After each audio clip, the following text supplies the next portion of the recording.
Welcome to another 21 Hats Dashboard. Every Monday, Gene, Marks, and I talk about the issues we think business owners should be following. Welcome, Gene. Loren, it is great to talk to you. I missed you, Gene. I hope you had a good holiday. Your Thanksgiving was good, huh? It was great. It was really great and a nice break. You? Yeah, it was good. And I just got back from a little traveling this week as well. So you've been doing a lot of traveling. Yeah, I've been doing a lot of traveling, but we were supposed to go to London this week, and then we canceled that trip just because it's just too much of a pain in the neck with the new restrictions. Yeah. You know? Yep. I've been hearing a good bit of that. All right, let's dive into it. First, Gene, I want to talk to you about a story that the Wall Street Journal published on Friday about digital marketing. It's about how the big tech companies, Apple, Google, Facebook, have been making changes that make it harder to target specific customers, specific audiences. I thought it was a great piece, and I'm really eager to get your thoughts on it. Did you see it? I did, and I read it, and it is a real issue and a real concern among a lot of companies. Google is gradually cutting out the use of cookies, which has really been sort of like the mainstay of capturing data from people that are browsing the internet, and it's presenting a lot of challenges to a lot of businesses that buy data. But I don't know, there's a big business impact and there's a small business impact. Loren, like big businesses buy data. There are big companies out there that sell data. It's expensive, but it's extremely valuable. So if you're Coca-Cola or BMW or some big brand, you're going to have your challenges getting good data going forward. Small businesses, it's on a smaller scale. None of my clients, I can't afford to spend the kind of money on data that a large company does, but I still need to try and gather data from the people that visit me. Well, that's exactly the thing I liked about this story, because I thought the underlying point was sort of many businesses, big and small, have been relying on the big tech companies to gather and manage that data.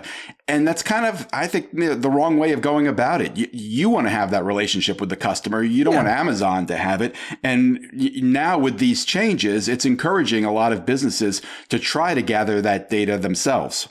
Yeah, as we should be. And, it's funny that you say, because I've been talking to a lot of people trying to give some thoughts on like even the holidays coming up. And a lot of businesses have supply chain issues, and Small Business Saturday was over last Thanksgiving weekend. And one of the big things that I've been trying to stress to my clients, because we're doing it, is when people visit your site or people visit your store, you got to collect data from them. At least like the journal says, there's a real popularity in programs like loyalty programs, giving away, being a VIP customer, doing special discounts, special promotions.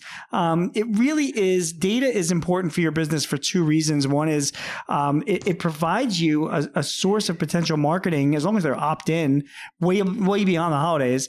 And then the other thing is it certainly builds value in your business as well. If anybody ever wants to buy your business or buy into your business, they're going to evaluate your data.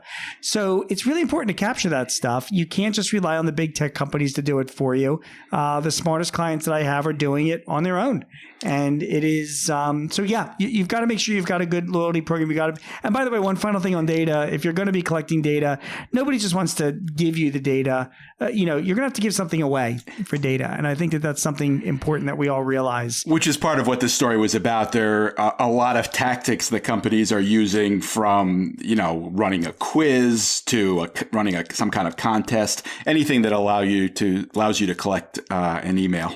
Today I just got my car washed, and it was like, it was an automatic self-service kiosk to sign in. And when you're, choosing your plan and giving your credit card, it wouldn't let me go to the submit to go to the next screen without providing my cell phone number. Oh, interesting. And I know. And it says, we're not going to be selling your data or whatever, but I really could not move on. I'm in line at the car wash and I couldn't move forward. Did you do it? I had to. I had no choice. Now, I guess you could put in a fake number, but I put in my actual number. I usually put in your number, Gene. I put in your number, Loren. So you're going to be getting, but no, and then 10 minutes later, I started getting text messages from this place, thanking me for being their customer. I mean, it's a really interesting thing. There's a line there somewhere. there is a line. You can't put a gun to people's heads. I get it. It's important to get the data, but you've got to do it in a way where it's truly opt-in and people have a choice to back out. I couldn't back out of that process, which is a little frustrating. Next story. This is one you wrote, Gene. It's about how businesses are replacing employees with chatbots. I found the story really interesting, and not just because you managed to pull your own dog into the story. Well, although I did like that. Yeah, I mean, the story with my dog, for those of you, for the millions of you that have not read this, is this. I mean, my dog died a few years ago, but before she passed away, I had an intimate relationship with my pharmacist at CVS because this dog I have a picture of this dog with her medications. Loren, you wouldn't believe it. They were like 8 different sets of pills for this poor little dog. And but I would be getting text messages from my pharmacist at CVS saying like, "Hey, Gene, Lavender." By the way, the dog's name is Lavender. That was my wife's idea, not mine. You seem a little sheepish about that, Gene. Yeah, but okay. So it's Lavender. And I'd be like, "Lavender's, her prescription is coming due. Do you want to get it filled?" And I'm like, "Yes." I'm texting back. And it's like, "Oh, we realize you're out of refills. Can we contact your doctor?" I was, "Yeah, sure." And then it goes back and forth. And it took me a few times to realize I wasn't talking to a pharmacist. I was talking to a computer. It was a bot. It was a chat bot. CVS has been doing this for a few years now. And now the technology itself is becoming so inexpensive that most CRM systems and marketing applications are now providing this stuff. It's turning into this giant, like when I mean giant, like an $18 billion market for chatbots. And what they do, Loren, is they're replacing people. Because if you use chatbots, they can get conversations done and even trigger actions like sending emails or ordering products or alerting people, all without a human being, being involved. So, salespeople, how needed are they to answer basic questions about a product that a chatbot can answer? The same thing with customer service people. The same thing with marketing people when a prospect is requesting information. So at that lower level, one other story, Loren, I have to say, which is kind of related to this, which I didn't even write. So this week I was in Vegas, right? And I travel a lot. So I've seen a lot of hotels. I stayed at the Paris Hotel in Vegas. I'm going to write about this. And when you go to check in at the Paris Hotel, there was one woman behind the check-in desk and about 10 self-service kiosks, which I've never seen before. And you go to the self-service kiosk, you put in your confirmation number, you slide in your driver's license and your credit card, and it spits back out for you your room keys, and you just move on. And if I was at Paris Hotel a year ago, well, 2 years ago, it would have been a dozen agents behind the desk. Now, because of technology, there was one, and the rest were self-service kiosks. It's just the same thing to do with this chatbot story I wrote. This technology is becoming cheaper, and businesses are small and medium-sized businesses are putting it into place. And I know this sounds blunt, but they are replacing people with this stuff. And we saw on Friday, the jobs report came out. It was disappointing. There's still 4 million less jobs in the economy than there was, prior to the pandemic. And I got news for you, man. Like, I don't know how many of them are coming back because businesses aren't sticking around and waiting. They're buying robotic technology and using things like chatbots to cut down on their payroll. And I think a lot of those jobs aren't going to be there for those people that are holding out for more unemployment benefits or God knows what. Well, let me just say one thing, which is I use a CVS pharmacy as well, and they drive me crazy with those chatbot phone calls. I think there's a line in this story too. That can go too far as well. I bet they drive you crazy because it's like you get all these text messages reminding you that a prescription is coming due or to come and pick it up. And it's like overload, right? Yes. So, yes. Yeah. It drives me nuts too. So there's got to be a line, and you're right. And I think that but they're going to find that line. Good companies will, Next story. This is another one you wrote, Gene. There's $100 billion in SBA funding sitting in a pot in Washington, D.C., about to expire, just waiting for people to apply for it. Yeah, I'm really glad you included this in the stories today.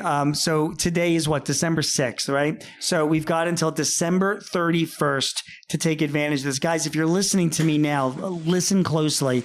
There's $100 billion in money from the SBA for you. Every small business in this country is eligible for this money. It's the Economic Injury Disaster Loans. It was a special program in addition to the normal disaster loan programs they have for any business that's in a disaster area caused by COVID. We're all in a disaster area. And with this Does your business have to be a disaster? No, we don't have to be a disaster. We don't have to prove revenue loss. We don't have to prove that we're adding employees. It's not the PPP. It's just a loan program. Now, yes, it's a loan program. It's not a forgivable loan program. You have to pay this one back. You do, but Loren, you can borrow up to $2 million and the payback is 30 years at a fixed rate of interest of 3.75% over 30 years. And not only that, but President Biden, he made a tweet to this program just a few weeks ago with his vaccination mandates. He said that you can now use the money to pay off existing debt.